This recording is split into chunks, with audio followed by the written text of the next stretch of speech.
Hello, everyone. My name is Webb. I'm here today to tell you that you are fabulous. And today we have my fabulous friend Ted Churchill today. Yay! So Ted, I know that you are a fellow gay man like myself, and I just want to ask about your story. I personally know it, but a lot of people don't, and I want to make sure that what has happened to you doesn't happen to future people. So can you share with us when you knew you were gay and when did you tell your family? Yeah, so there are stages, definite decades worth of stages on that. So um, uh, starting at the very beginning, I pretty much always knew I was gay. I don't have a time in my memory that I didn't know I was gay. Um, Mhm. I was sexualized young, even before my memory, and um, so my access to that was just always there. I just always knew I liked men, that I was attracted to men, um, and that I was always struggling with that typical hetero attraction to women that everybody said I should have. So that was very, very young, um, and I never personally had much of an issue with it, um, for myself. And I had some people around me who told me from a very young age, as long back as I can remember, that it was okay to be me or okay to be just who I was. And that's the way we talked about it that back then. I mean, people weren't allowed to go like, do you feel like you're gay, or anything. There was no questioning into it. But so I had some people like that, but I think the media, and I was in, rural America, and there was just a real feeling that that wasn't really an option. I was watching, I was seeing Louis L'Amour movies with guys getting drugged behind trucks because they were gay. And so I developed a really huge sense of fear very early on that if people knew who I was, they would want me dead. And just, and there was some religious focus on that. And, just, I really had that feeling that people would want me dead. So I didn't tell anybody or talk about it, but I still had people all through my youth saying, if it's okay to be you, you know. And I know where you grew up, but tell us where you grew up so people kind of have I grew up in an idea. Western Colorado in a very rural town near Aspen called Redstone. So it's a town of like 200 people. And so, um, and then, you know, I was always in that. I raised my children there and everything eventually. Not in Redstone specifically, but, there's Glenwood and Carbondale and Rifle and all that's in the same basic location. Um, so And what year were you born? When I was born in 1969. 1916. Okay. And so by the time I got to be a teenager, I'd already had like the moments of, I'd had my best friend in eighth grade had turned around on her heels in the playground and said, I don't want to be best friends um, uh, with the school's gay guy, with the gay kid. I don't want to be that girl. And so that ended one of my friendships. And I didn't argue with her. I didn't say, well, I'm not gay. I just let her have her, so I didn't pronounce that I was gay, but I didn't deny it. And Mhm. that went on for, and I am that guy who, most people just kind of assume it. There must be enough effeminate stuff in there or something. Most people assume it. And, but then I got into high school, and we were in the middle of an AIDS epidemic, and Right. and I had been indoctrinated into the idea that so I had all this acceptance in my childhood, but not a lot of actual attention. So for me, rebellion was actually to go out and have a heterosexual family. Everybody just assumed that I was, the gay kid. So for me, there was a point at which I decided to um, have I decided to have a relationship with an older woman. I was 16 and she was 26. And she came on to me while we were doing some stuff, and I decided to pursue that to see if I had any interest there. And it turned out that she was just trying to get pregnant. She figured I was gay and I wouldn't care if she got pregnant. And so she lied to me about birth control. And about a month, actually a month later, she was pregnant. And about 3 months later, she's like, I got something to tell you. And I'm like, I guess I've always been an optimist and kind of an in for a penny, in for a pound kind of person. So it was like, yay, let's figure out if we can make this work. And so I just jumped in, like threw myself in the back of the closet. There was not a lot of reason to try to be gay because I was still in Western culture, and it was still like a why would you do that to yourself kind of perspective. And I was still like terrified that if I needed so much attention, and I was so I felt so alone a lot of the time that I was like, if I go out there during an AIDS epidemic and I try to be gay, I'm going to end up dead.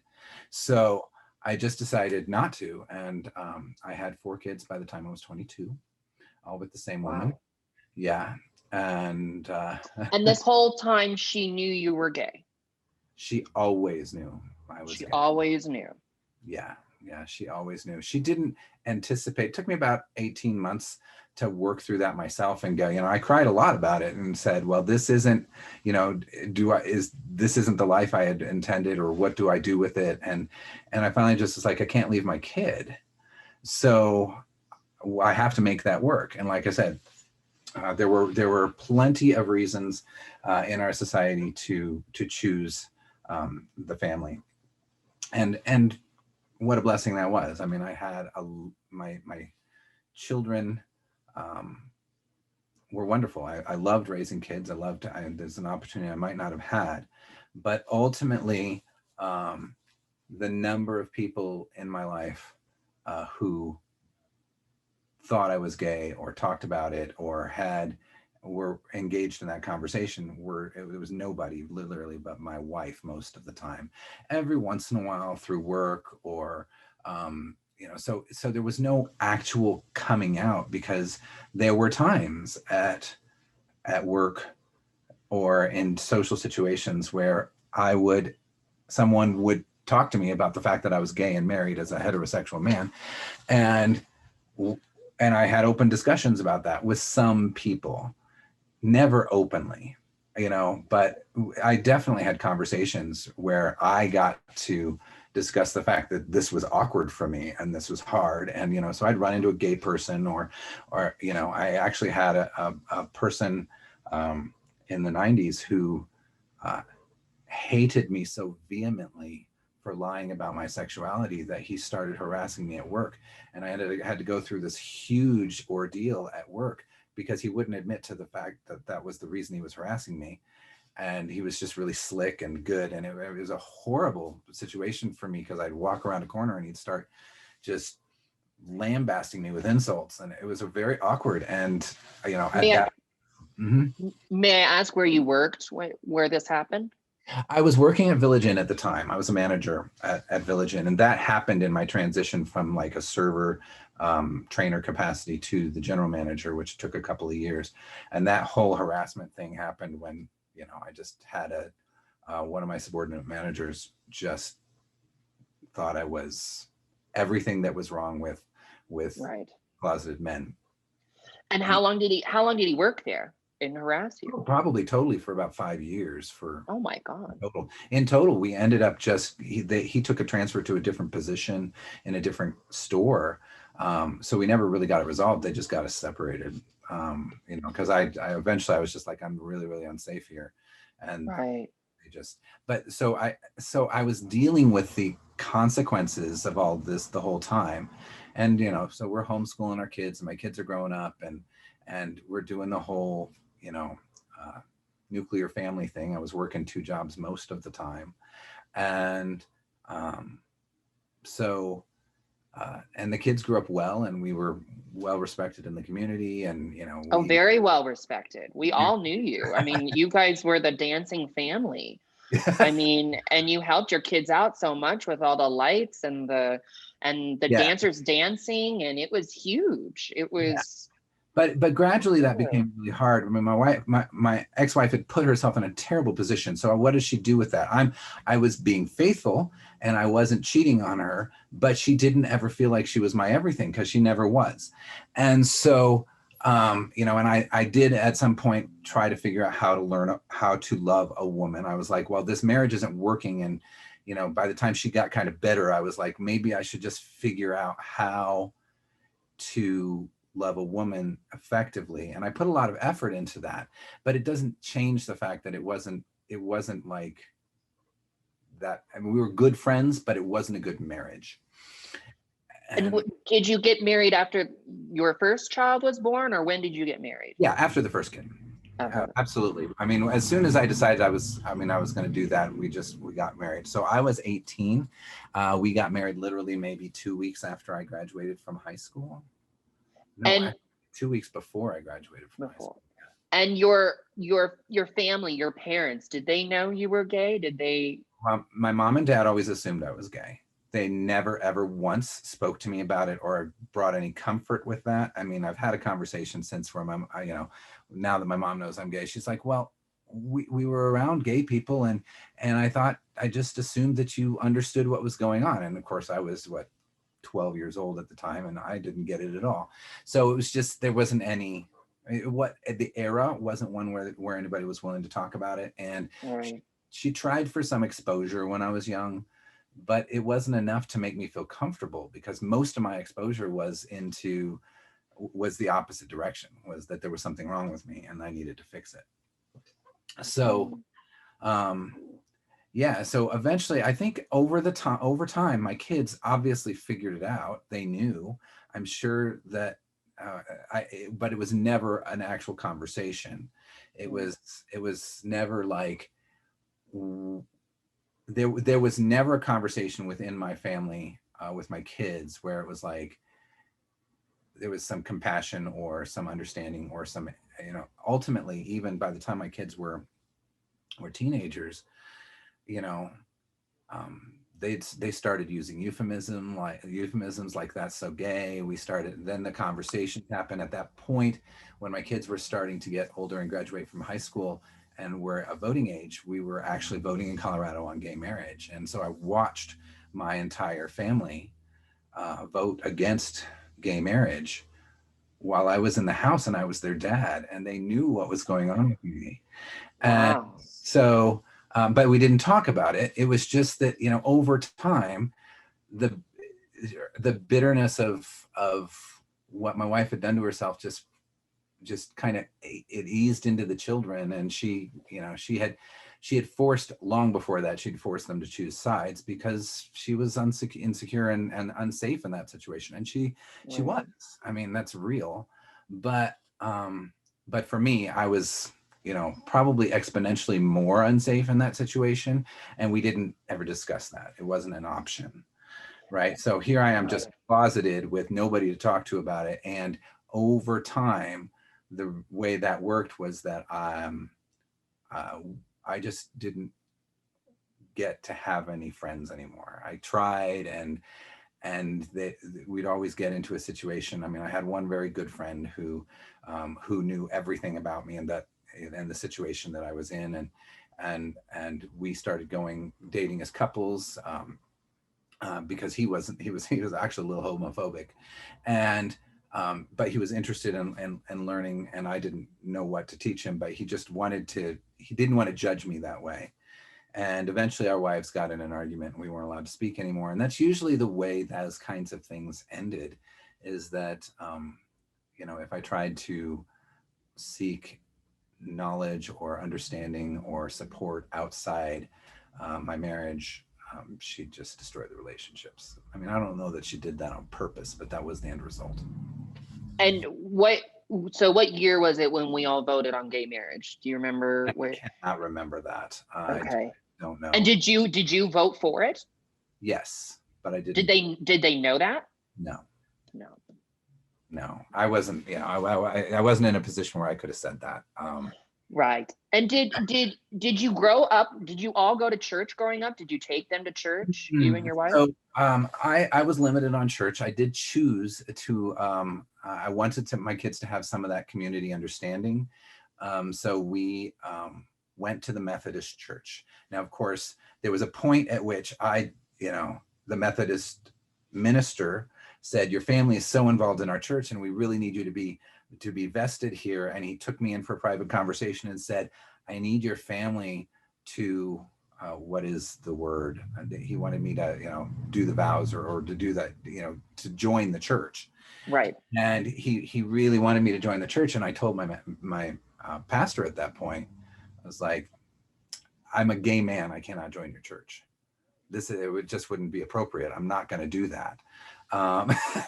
And I mean, I already know what your doctrine is, and it's Methodist, so it's a little bit more lax, but it still was like, I'm just like not interested in the hypocrisy of that. And he understood. Right.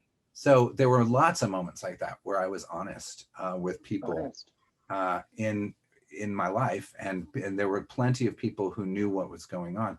It was just never an outward obvious admitted thing publicly. And so eventually that resulted in there was a point at which I felt like it was so toxic and I was getting so abused, and I was getting, and the leverage with my adult now children. My children are adults, and they're always, and I'm getting, if I get in an argument with my ex or with my wife at the time, she's saying, the kids won't, they've already said that they won't have a relationship with you or do anything with you or even speak to you if you leave the marriage. And so now I'm leveraged into a marriage out of force, and it's toxic, and I'm living with my kids. We're all like in this communal living situation. And eventually I just decided that was too toxic for me. So she told them, if you leave the marriage, they won't speak to you anymore. Right. And my head's going, wow. I mean, why are you even having that conversation with our children? Right. Yeah. But even for the fact though, that if, let's say, the marriage ended, but you weren't gay, do you think they would talk to you though still, or no? I really don't know if how much gay is a factor. I mean, there's over almost 30 years inside that marriage. There's a whole lot of damage that was done, and a whole lot of leveraging that started when my kids were preteens. So they learned that, I mean, we started a marriage under the basis and the understanding that neither one of us believed in me, and both of us believed in her. So those were the rules of the marriage. So I actually acted like her oldest child for a very long time, and acted like, I had to trust what she was saying. And so, while all that was happening and I'm trying to grow up because I had kids too young, my kids are, in many, many, many conversations and situations and examples, there are moments where I am exalting her and saying, Lynn is like, thank God for her. She's, she's the pillar of our family. And the opposite is happening with me. She's like, you guys are, you don't look, isn't that an example of how screwed up your father is, of course, so I'm getting dogged all the time. I'm like the whipping post in the family, and she's, and I just let that happen. It's, right. I was raised in a society that, by a bunch of women who really didn't like men too much. So it was my job to not act like one of those asshole men that have been around for centuries, and by doing and be a nice guy. But in order to be a nice guy, I was lying all the time, and I'm living a cheater's lifestyle. And do you believe not that I was a cheater, but right. Now you were saying that you never went outside the marriage. Do you believe she did? Do you believe you don't think so? I don't think so.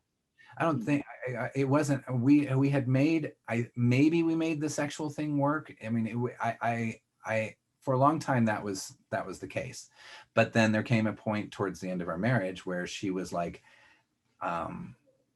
she just felt like I'd been acting out in anger, and so she thought I was, and she started calling me things like disgusting. And so eventually, towards the last 5 years of our marriage, she stopped having sex with me at all. And so I was completely sexually deprived at that point. And Right. and to her, she viewed it as protecting herself. I viewed it as her punishing me. And I mean, and I kind of thought that was dumb because, why would you punish me with abstinence? Because it's, I, the the the end result is simply porn, right? So, Right. Right. because the world by that point had access for me. I could find myself, I could satisfy myself. And Right. and after, a year or two of satisfying myself without having to do it in a heterosexual way that didn't work for me, and to find satisfaction that actually made sense to me, um, I mean, there was probably no coming back from that. I don't know. I mean, I do love people that I love, and I wanted to love my wife and kids, for the, forever. So I might have made, whatever concessions I needed to if the marriage had been working. But with it being so toxic, Right. with the leverage of the kids always happening, eventually I just said, you can blame it on me, you can blame it on the gay, you can do whatever you need to, but I need to get out of this. And she did make true on her promise. She made good on it, and the kids have not spoken to me since. It's been 5 years, and I've got 8 grandchildren that only 2 of whom I've met. Three of 3 I've met. And you had 8, I have 8. and you only met 3. And so, what year did you get divorced? So I left in 2016.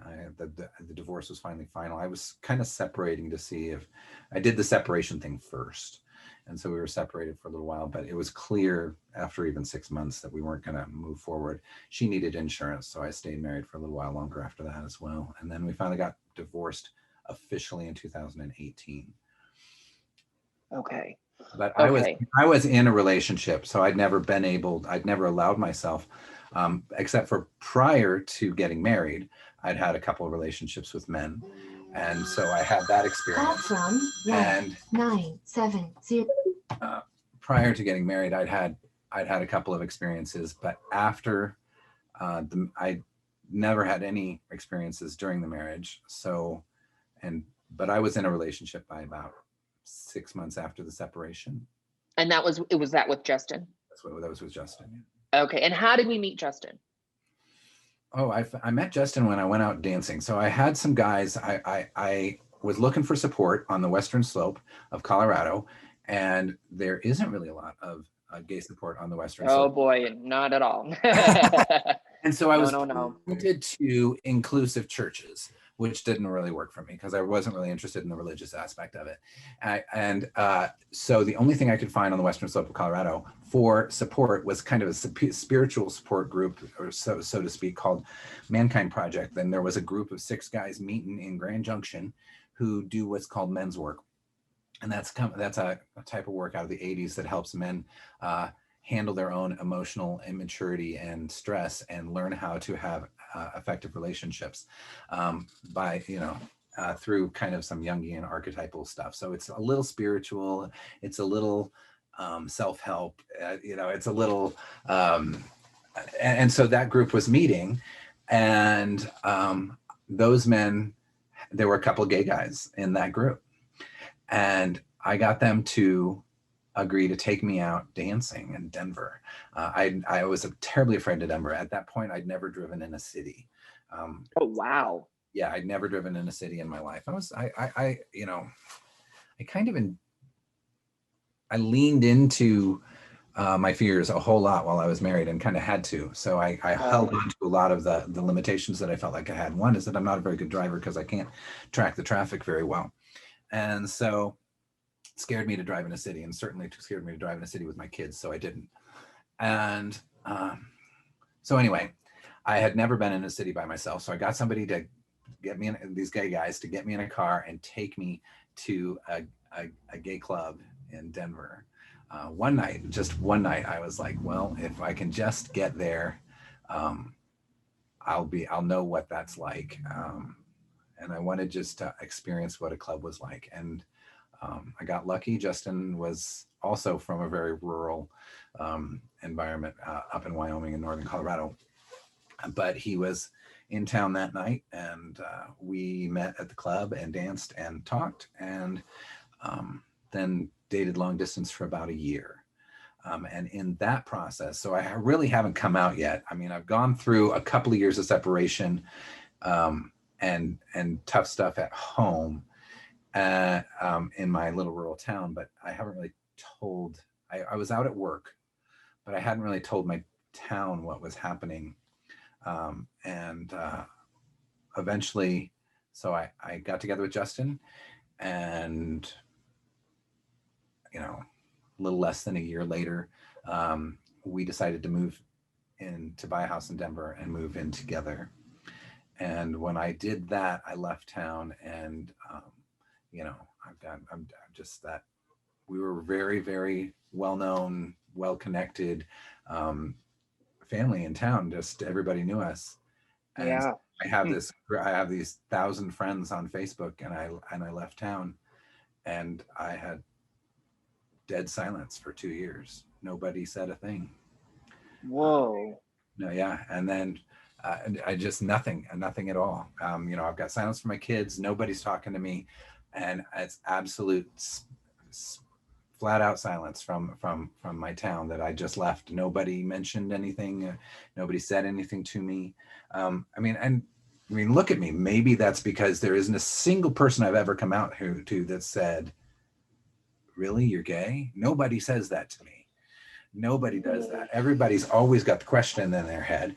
And so even after divorcing or separating, there's nobody, I mean, I'm assuming that the majority of people are like, well, yeah, we kind of, you know, obviously a gay guy can't stay married forever, or that's not going to work forever, or whatever. I wonder what the hell he did, what perverted thing he did to piss her off. I don't know. I mean, I have all these horrible stories in my head, but they were silent for a long time. And then, and of course, my family just shunned me completely. So that ostracism was complete. Does anyone from the Village Inn or the dancing community that you had talk to you still, or knew? For a little while, no. For a little while there was, so Village Inn was different. I didn't really keep friends with my employees. Right. But, and I was there for a long time. So that was different. And I'd been gone from there for a while. Right. I got a new job with Come and Go, and I was a general manager there for a while. And so, and I do have quite a few friends in there, and quite a few of those friends were honest and open with me, and we had good realistic relationships and conversations while I was coming out, or while I was going through the divorce anyway. I wasn't really coming out, but I had supportive people there. So I have some good friends from that job. And now, but then it all changed in, I think, I'm going to say early 2019. Because the holiday season is just horrible for me right now, because I feel very isolated, and I don't get to speak to my kids or my grandkids or anything during the holidays. And, you know, that silence just kills me. And Right. I went through a lot of grief with that. And then there came a point during one holiday in late 2018 to early 2019 that I just was like, screw it. And so I actually announced my coming out on Facebook, and I made a statement and started talking about my situation on Facebook. And Right. that is what resulted in me getting connected. I mean, that coming out there, all of a sudden there were people who were willing to speak, and there were people who talked up. And then and I've just I've connected with quite a few people from my past. You know, some people from the very religious homeschool group I was in, who are really, really pleasant and considerate. Your family being among those, but other people that I was really, really surprised that made sure that they started to, you know, and then once I was out on Facebook, then of course there was some Bible bashing that happened. And and I went through that. Um, by then I was pretty well educated in the sociology of the men's work type stuff that I'm doing. And it was really more of an opportunity for me to defend myself and to actually say the things I probably should have said when I was 16, and to actually say it. But now I was able to say it with, kind of an adult's mind, and say, and be compassionate and considerate and firm and determined, and and not shamed. I did not let people shame me. So that was really, really good.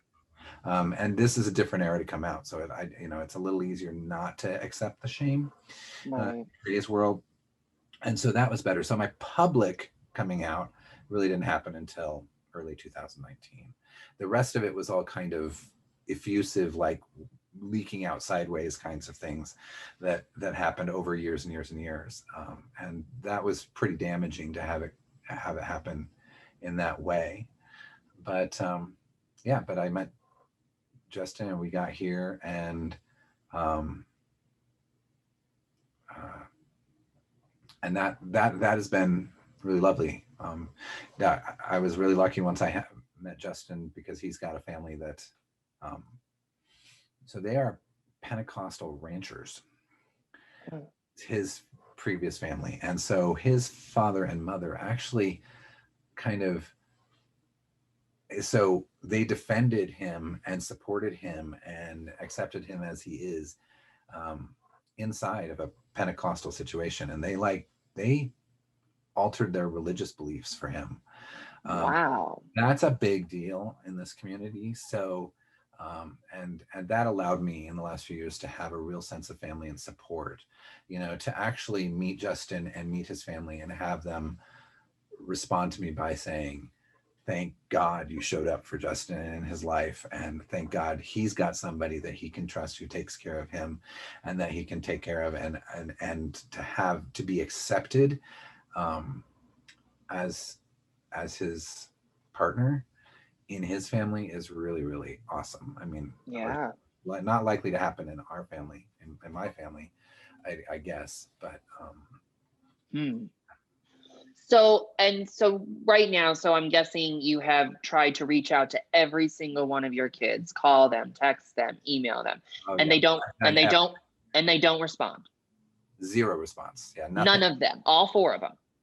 Yeah, there have been a couple of times that I'll hear, that one of them might do Happy Father's Day, or one of them might respond to a present that I send or whatever. But literally, I've been sending Valentine's Day, Mother's Day, Father's Day, Easter, Halloween, 4th of July. I send a care package to the family or individual gifts for every holiday, including Christmas. And just, I try to make sure that there's always a representation of me there. But for the most part, I mean, literally the only person that I get any response from, like, did you even get the gifts that I sent, would be my ex-wife. And they're short, and it's so, I mean, it's, it's just, there is one of them that has not responded to me at all.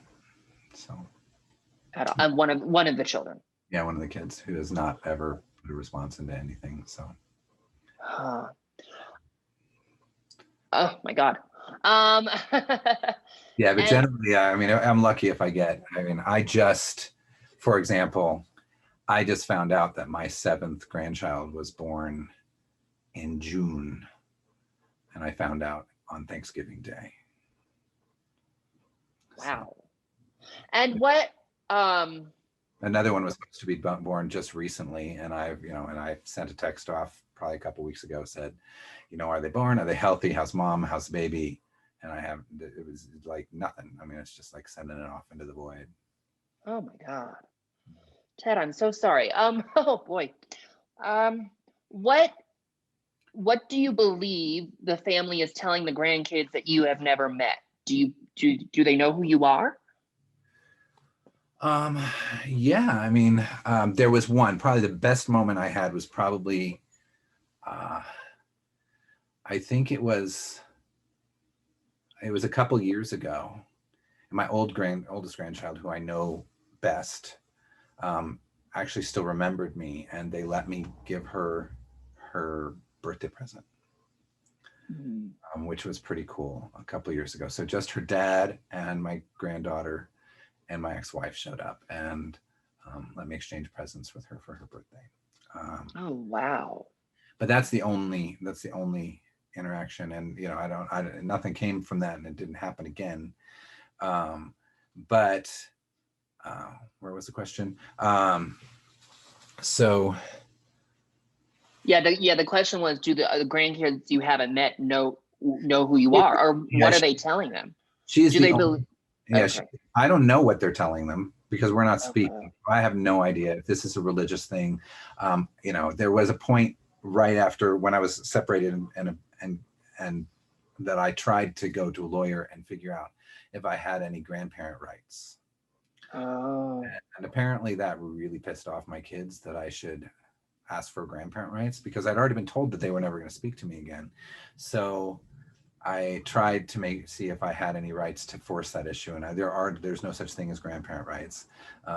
My kids are the only ones with the rights there, and that's that makes sense as parents. But so I wasn't able to secure any time with them. I wasn't able to say, yeah, I get a week or even a half a day to spend any time with my kids. So I believe, my second grandchild was under 2 years old, maybe, yeah, when I left, and the third grandchild had just been born.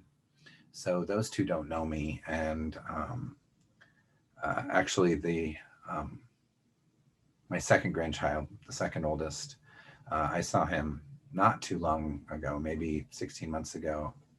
No, when was that?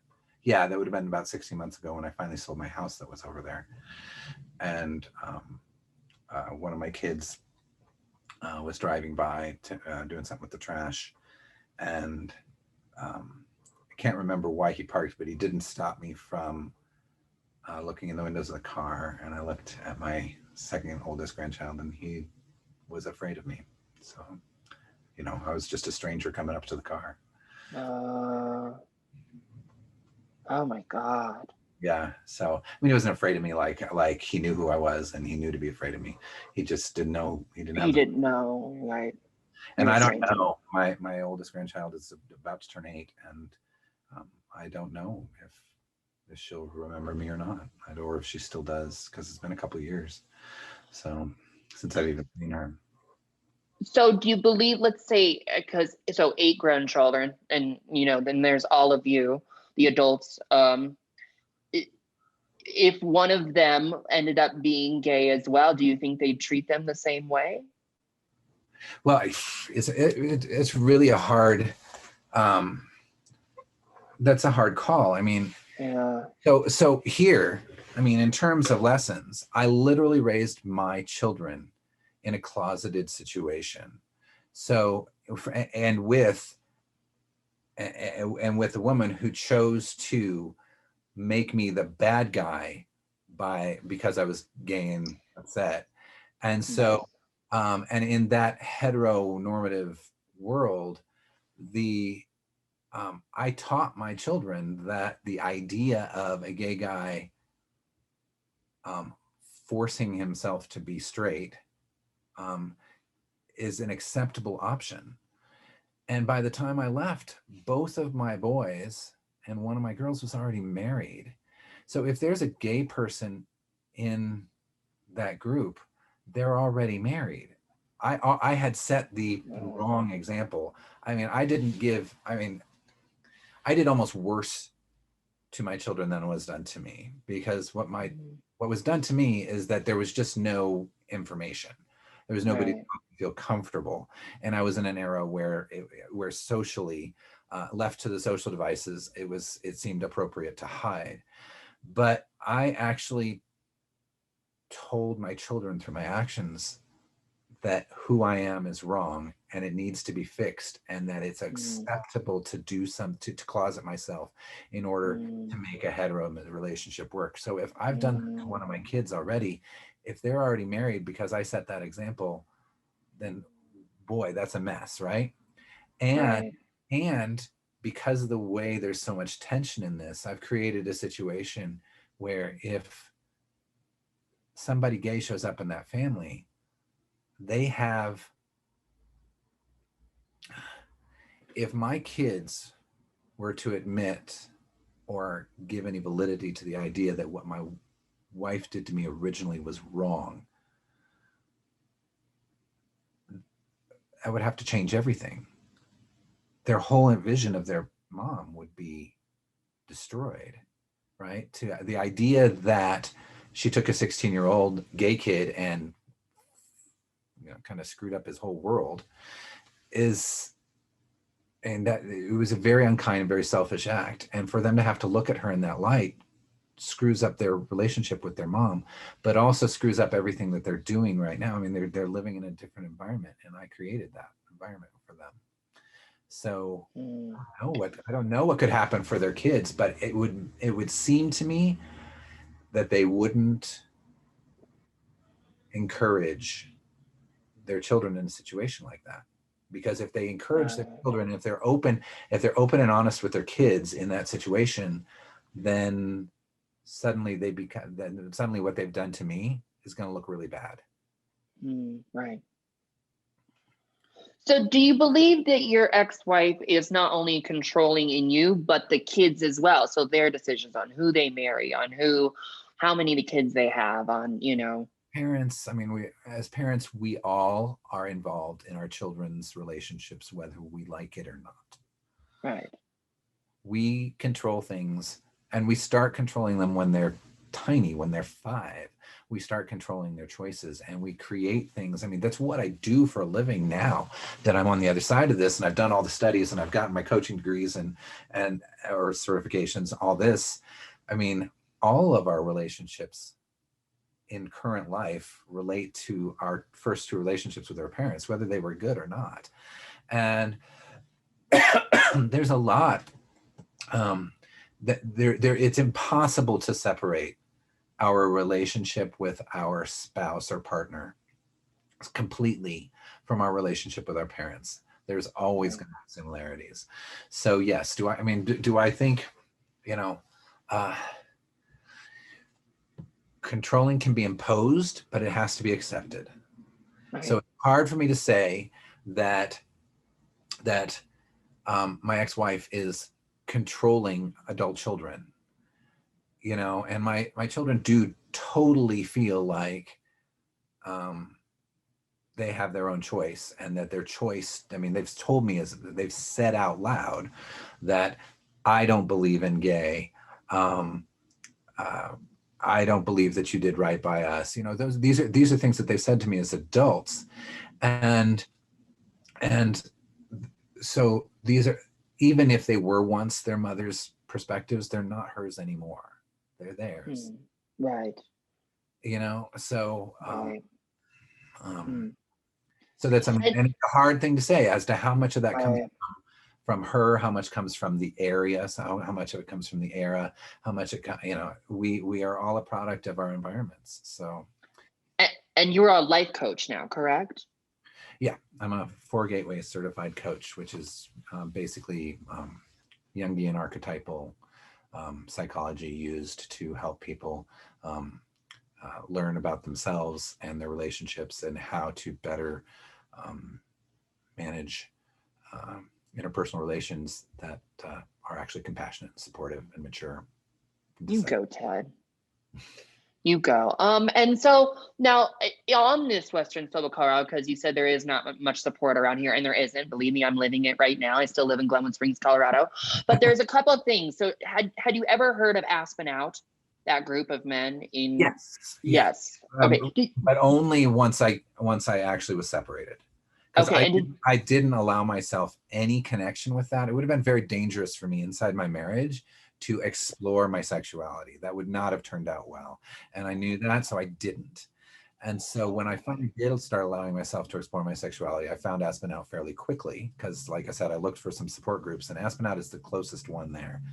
So I did Right. go to some of that, but it's definitely a highbrow. It felt like a highbrow thing to me, and was a little. I had some trouble accessing it, and it's kind of far away from Rifle anyway. Right. Yeah. Because so to tell people, Aspen Out is really a group of gay men from Grand Junction to Aspen to Breckenridge. Usually those are the men, and we all meet in Glenwood Springs, Colorado, usually on the second Friday of every month. And we go to the pool. So we would go to the hot springs pool. Yeah. So I did do that. Yes. And some of my, Okay. so it turns out my ex-wife's best friend from high school is also gay. And so I knew him, and he got me in touch with that. I'd forgotten that was an Aspen Out thing. And so, Yeah. and he helped me a ton, just helped normalize the behavior so that I could hang out in a pool and just talk and be open with, Right. with rational, normal people who weren't judging me. And it was one of the best things that ever happened. It was amazing. So how many times did you go to that group? Because then all of us after the pool, we'd go to the brew pub where I work and everything. Right. Absolutely. So how many times did you say you went? Like once? Oh, 5 God. times? Somewhere between half a dozen and a dozen times. Okay. And did you ever go twice a year? There is a Big Gay Raft Trip. Did you ever go on that? Oh, totally. I love, so Okay. Solomon is one of my favorite course. people ever. Solomon's fabulous. And the Big Gay Raft Trip in Colorado is probably my favorite Colorado gay adventure gathering. I love it, and I've been on it a couple of times, and it's really, really wonderful. Just a hoot, a lot of fun, and again, a really great opportunity to be in normalized behavior where I can just behave like me and not feel like I'm being judged for it. And it doesn't have to be a huge sexual adventure, where it can be just comfortable. So I love it. And were you a part of either of these groups while still married? Like when's the first time you went to either of these? Okay, so I only went to those after I was separated. After you're okay. So Justin and I started going, we're frequenting the Big Gay Raft Trip at least once a year until it got canceled this year for COVID. Right. And the pool meetings that I started going to after I was separated, before I left town. So that was probably, there was about a year when I was dating Justin. We were dating long distance, and I was still trying to find some support in the local community. And during that year, after I got separated, I found them and started. But because like I said, I didn't contact her ex-best friend or any of those kinds of things until after I was separated, because I wasn't willing to tempt myself that way, basically. Right. And so this would have been what, 2019 or so? Oh no, I would say that that was 2016 to 17. Yeah. Oh, okay. All right. I was doing Aspen Out, and probably 2017, 18, 19. I did the Big Gay Trip. Okay. Well, to kind of wrap up this whole thing, and I want to thank you for sharing this story. We actually saw you, my mom and I, because both me and my older brother is gay as well. And we absolutely, have adored you and your whole family this whole time. And then once you started sharing it on Facebook, we're like, we were so thrilled for you that you can tell your truth, and then you're with this amazing guy. And my mom and I guess it was 2019, we went to Gay Pride. And we went to tracks. Right. And my mom and my friend and we actually saw you there with you and your friends and Justin. And it was so cool because I ran up to you and you gave me a hug and kind of swung me around, and both of us are in around people who love and accept us. And it was just so freeing, and it was so great to see you there. And it was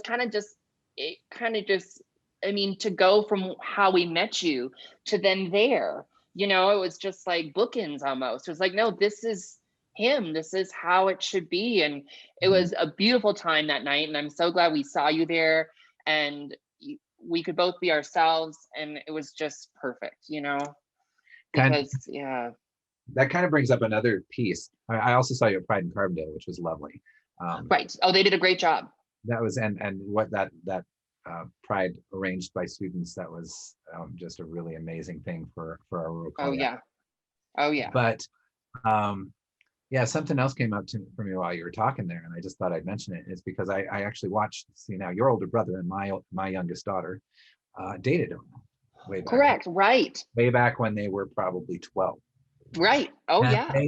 they were um they were like long-term. It was like that sweet little long-term, yeah, we're together, but we're boyfriend and girlfriend, but you know, and every once in a while, like maybe every couple of months, we might do something together, Right. or find a reason to do something. Hang out. Yeah, because we went to your house and everything. I mean, we were very close. Then there was a point where I think about the time Ben was, or sorry, your brother was 14, and I think he was about 14, and He was, yeah.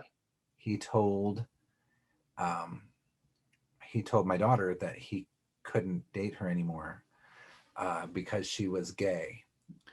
And it's a really good example of what I was talking about before. She got so mad at him because he lied. Right. Not because he lied prior. She thought, her impression was that he lied about being gay to get out of the relationship, because there's no such thing as gay. And that he had a choice. And so she was completely unable to hear his truth, because and instead felt like she'd been cheated and lied to, because I raised her in an environment where her mother believed that choice was an actual choice, and believed that all of my choices and all of my reasons and all of my anger and all of my frustration was just me being an ass, not because there was an actual wrong situation going on. And I really I've looked back on that moment several times, recognizing that I, as a father, I encouraged my daughter to grow up in a situation and in an environment where she didn't honor, a gay man when he told her his truth. And it really kind of feels, I mean, it's just ugly that we allow ourselves those situations, and that she couldn't just say, thanks for being honest, and Right. and I respect you for finally telling me what was going on, and that must have been hard. Those conversations that we as gay men, we know we needed to hear, and she couldn't give that to him because I didn't set her up to do that. And I feel really bad that I did that to, that as a gay man, I kind of earned all of that anger that one guy who was harassing me gave me. I mean, it's because we do terrible, terrible damage when we deny ourselves and when we lie. I mean, we just, a relationship and a world and a worldview just can't be based on a lie and not end up damaging people long term. Right. It affects people. It hurts them. And Right. and I did it for my safety, and I did it because I didn't know what else, and I did it because I didn't have support, and I did it, there's all sorts of legitimate reasons why it happened to me and why I did it. Absolutely. But it doesn't change the damage. No. It doesn't change the hurt that we cause people, so Mm-hmm. So bravo to you for getting that kind of, for writing videos or putting together videos. And No, thank you. And yeah, and thank you. And that's it. And I've mentioned this before to other people and now on the show, in the smaller community, I've actually been bullied a little bit now. Not so much as a kid of being so gay, because I was homeschooled and I was with a bunch of girls. I was a dancer. So, and they loved it. I was just one of the girls. But now that I'm older, I've,